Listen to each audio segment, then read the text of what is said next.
Hey guys, Matt, IronTrap Garage. Today we are back working on the Mercury. So I went in the 38 convertible and picked up the glass for the Mercury. Got done pretty quickly. I'm really happy with that. And we're gonna start working on getting some of the glass in this car and some of the bodywork and priming and stuff. So the windshield area, I want to get the windshield opening and all that stuff all in primer. That's going to be hidden by the seal. And I also do a little bodywork around the roof area, get that all done. And hopefully, fingers crossed, maybe by the end of the video, we will get the windshield actually installed without breaking the glass. Fingers crossed, knock on wood, all of that stuff. But hopefully if we get the glass in this thing in the front windshield area taken care of, we can actually drive this thing, because the rest of the windows, they don't matter. So let's get started.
Cadillac limousine.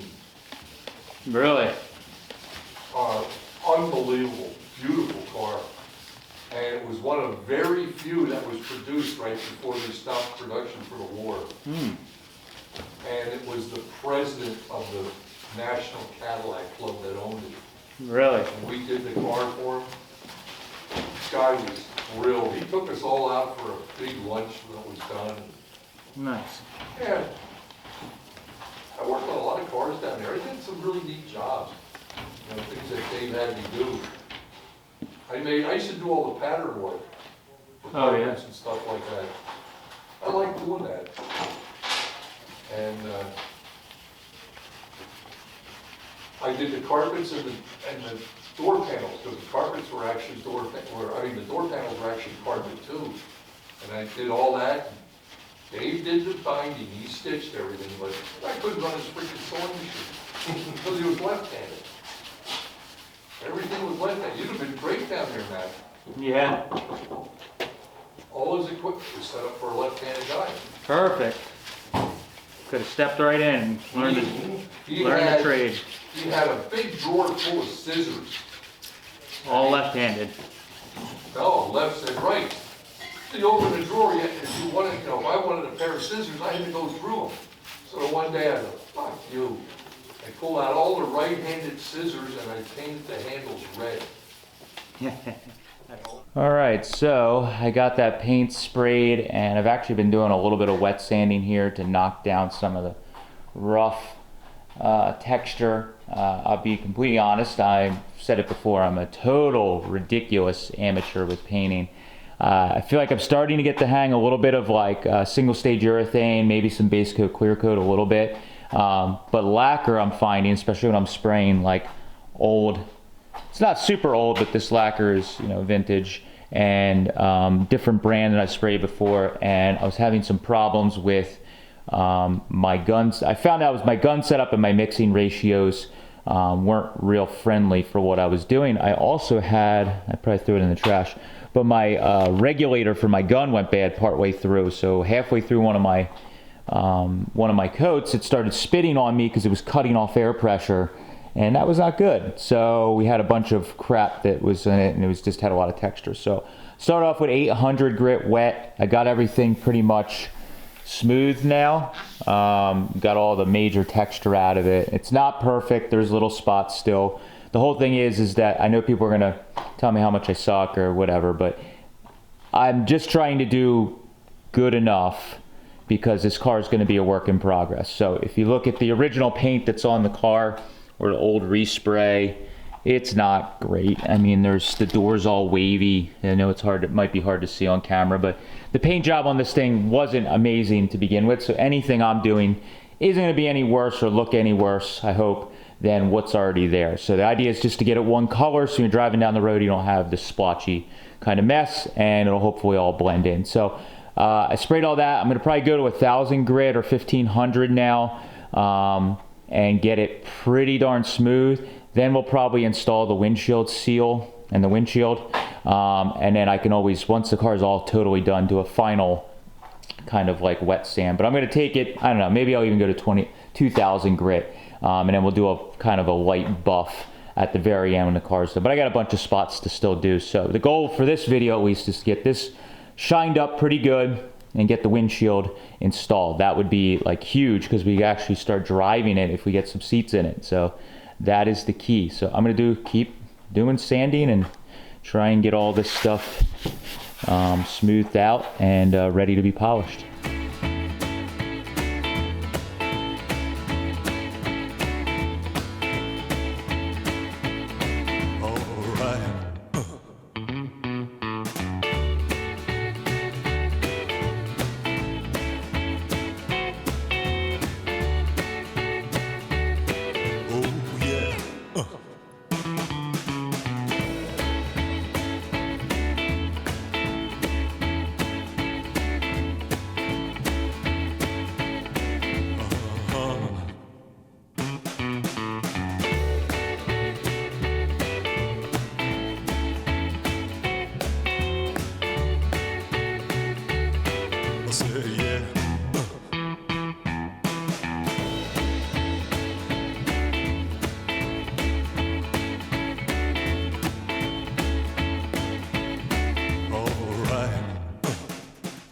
All right, so went to 2,000 grit. I'm not going real crazy. This isn't a crazy show car paint job. We're gonna go to 10,000 or 8,000 Trizac or anything like that. Just trying to get the major lumps and everything out of the paint, but looking pretty good, just all smoothed out. And I'm just gonna go over this with, like I would any of this old lacquer. I'm gonna go, you can even see the roofs. Kind of shiny, just looking decent. So I just dried everything off, and I'm going to go over it with the buffer. I've said it a few times, I use this Eastwood like DA style buffer for a beginner like myself. It's less scary that I'm going to rip the edges off. And then, let me grab it here. I use this Chemical Guys, no affiliation. This is just what I've been using on a lot of these old Lacquer cars. I did it on this car actually. The passenger door was totally gray when we found this car because of the way it sat in the sun. And you could still, even sitting in the shop here all winter doing body work, or I mean metal work and everything else, it's still black and shiny. So this stuff works really good. That's what I use to bring old paint back. It seals it up, doesn't look fake or, you know, some kind of crazy globbed on type wax or anything. So I'm going to put this on the buffer, go over it, and you let it sit like a wax and till it hazes, and then you wipe it all off. So just going to I'm mainly focused on this area around the windshield opening, just so I can get that good so we can put the windshield in. And then I'll do, when I paint the back half of the roof or the rest of the roof, I'll go back over the whole thing and we'll wet sand and buff it one more time, the whole roof. So I'm just doing a kind of quick once over, mainly for the video so we could show that it looks like something again. So I'm going to get the buffing.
Just gonna throw this away then?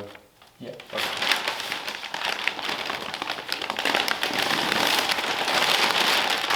this little piece at the body line, you could probably. I think it came off with the That's fine. piece. It's just got buffing, wet sanding, the dirt on it. I can quick clean that. Oh, we got to clean the hood. It's fine. I'll just quick wipe it down with it.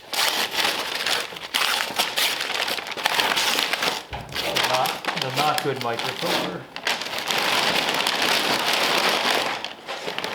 Just make sure that doesn't have any metal on it or anything. I'm probably gonna end up respraying the whole hood, to be honest.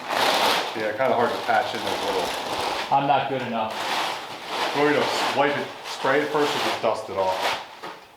I'm gonna spray the rag. And Let me get the big chunks off.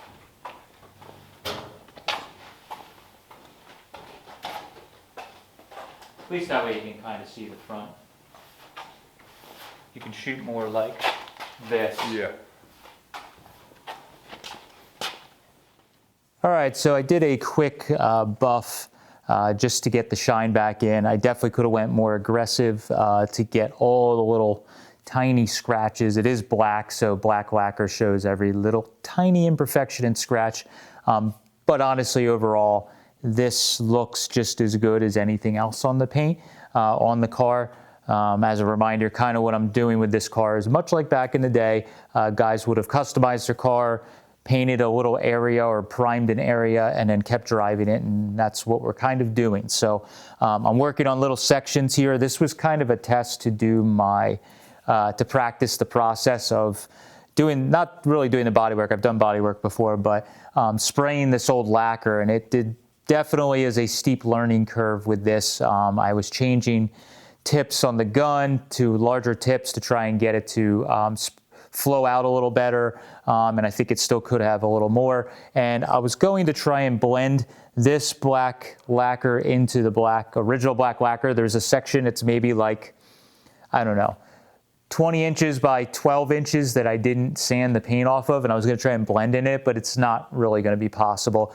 As you see, I'm covered in body filler dust, and I'm already working on the back half for another video in between this. But I'm going to end up having to spray the whole roof. I'm probably going to have to spray almost the whole hood, or at least break everything at body lines, because it's really difficult for me personally to blend the lacquer so that it's seamless, so to speak. But luckily with the roof, we've pretty much worked the whole roof, so it was just a small section. It wasn't getting sprayed, so I'm going to end up just spraying the whole thing.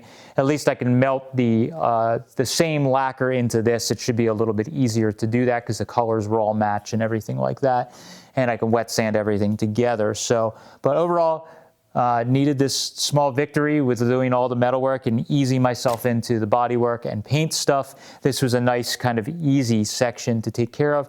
And overall, the biggest thing is everything's pretty darn straight. Again, there's little imperfections. If you look, there's little waves that you could find in this. I am not a professional body or paint guy, so anybody can pick something apart on it. But overall, my goal is when this thing's cruising down the road, you take a photo, it's all one color, looks like it was done back in the day, and it is kind of shiny, which would be very nice. So thank you guys for following along. Hope you appreciate it, and we'll keep shooting more body work and paint videos on this thing till it is finally on the road in one color. Thanks, guys. Catch you later.